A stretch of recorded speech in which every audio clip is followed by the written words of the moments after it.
Hello, કેમ છો? મજામાં બધા? બીજી એક વાત કરવાની છે કે આપણે પહેલાંના જમાનામાં આપણે બીમાર કે પડતા તો શું કરતા એમ. દાખલા તરીકે માથું દુખે તો આપણા મમ્મી એમ કે દવા ને ગોળી તો દુખાવાની ને પછી પહેલાં ઓલા ઘઉંના લોટ સેજ નાખવાનું, પછી ગોળ ને એમાં ચૂનો એ નાખીને ઓલું કાગળનું ચકરડું કરવાનું, પછી બે સાઈડ એવું લગાડી દેતા, એનાથી માથાનો દુખાવો ઓછો થઈ જતો. પછી ઓલો એરંડિયાનું ઝાડ ઘણાના ફળિયામાં એવડો એના પાંદ હોય ને એ મોટા મોટા આમ બાંધી દે ચારે આમ માથામાં બધે, પછી કપડું બાંધી દે તો કલાક થાય તો માથું દુખતું બંધ થઈ જતું. અને હવે તો ગોળી પી લ્યો, આવું બધું હતું એમ. એટલે એનાથી ફેરેય પડી જતો ને આપણને વિશ્વાસ હતો કે મટી જાય. અત્યારે એમ થાય ગોળી વિના મને મટશે જ નહીં, એવું બધું.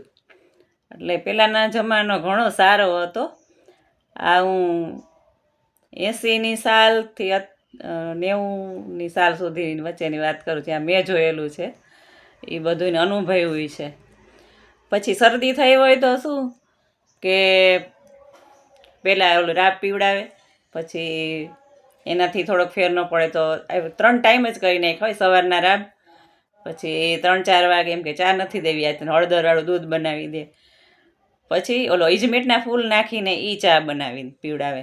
પછી રાત્રે તો એક ઉકાળો બનાવી, તુલસી તો હોય જ આપણા ફળિયામાં, પછી તુલસીના પાંદડા અને લવિંગ ને મરીના દાણા ને એ બધું નાખી અને ખાંડી આદુ ને એનો એક ઉકાળો પીવડાવે રાતના.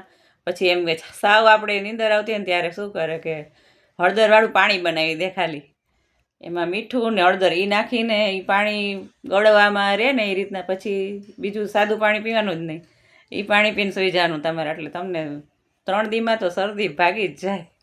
અમે તો પોરબંદરની સાઈડ રહેતા ને ત્યાં તો દરિયાનું વાતાવરણ, એટલે હાલતા શરદી થઈ જાય. તમે બહાર ક્યાંક ખુલ્લામાં શિયાળામાં તો બહુ જ થાય, ખુલ્લામાં જરાક સ્કાર્ફ બાંધ્યા વિના બહાર નીકળો એટલે શરદી થઈ જ ગઈ હોય. તો અહીંયા રાજકોટની સાઈડ તો સૂકું વાતાવરણ એટલે ઓછી થાય એમ.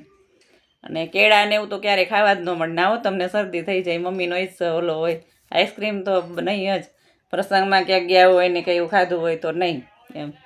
નાના હતા ત્યારે બહુ સહન કર્યું કારણ કે ત્યારે જ આપણે ચોકલેટ ને એવું બધું ખાવાની ઈચ્છા થતી હોય એમ, શરદી થઈ જ જતી એમ.